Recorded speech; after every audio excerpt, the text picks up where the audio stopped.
Herbal life nutrition எடுத்து weight gain வந்து பண்ணுறவங்க நிறைய மிஸ்டேக் வந்து பண்ணுறீங்க. அதனால அவங்களுக்கு வந்து வெயிட் கெயின் வந்து ஆக மாட்டேங்குது.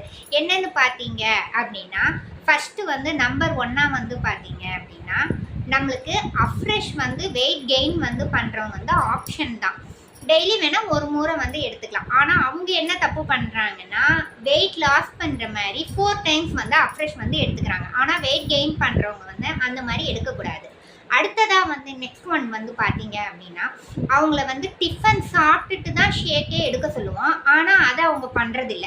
ஷேக் எடுத்துட்ட பிறகு டிஃபன் எடுக்கிறாங்க. அதனால என்ன மிஸ்டேக் வந்து நடக்குது அப்படின்னா, ஷேக் எடுத்தோன்னே அவங்களால வந்து டிஃபன் வந்து சாப்பிட முடியாது. அதனால அவங்க வந்து என்ன பண்ணுறாங்க அப்படின்னா, ஷேக்கோடையே நிறுத்திடுறாங்க.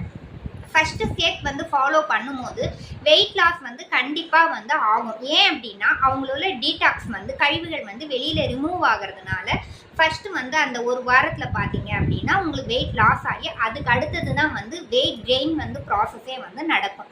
அதுக்கு அடுத்தது என்ன மாதிரி மிஸ்டேக் பண்ணுறீங்க அப்படின்னா, கலோரி பேஸ் வந்து நம்மளுக்கு அதிகம் வேணுங்கிறனால கலோரிக்காக ஜங்க் ஃபுட்டெல்லாம் வந்து அதிகமாக வந்து எடுத்துக்கிறீங்க. அடுத்தது வெயிட் வந்து கெயின் பண்ணுறவங்களுக்கு அதிகம் வந்து தூக்கம் வந்து வராது இருக்கும். நைட்டு நேரத்தில் தூக்கம் வராதனால அவங்க வந்து மூவி பார்க்குறது, கிரிக்கெட் பார்க்குறது அந்த மாதிரிலாம் பண்ணுறீங்க. அதனால வந்து உங்களுக்கு வந்து வெயிட் கெயின் வந்து ஆகிறது கிடையாது. இதை பற்றி உங்களுக்கு ஃபர்தராக வந்து டீட்டெயில் வேணும் அப்படின்னா எங்கள் நம்பருக்கு வந்து கால் பண்ணுங்கள். ஹெர்பல் லைஃப் வந்து ஃபுட்டு வேணும் அப்படின்னாலும் எங்களுக்கு வந்து கால் பண்ணுங்கள். Okay, thank you.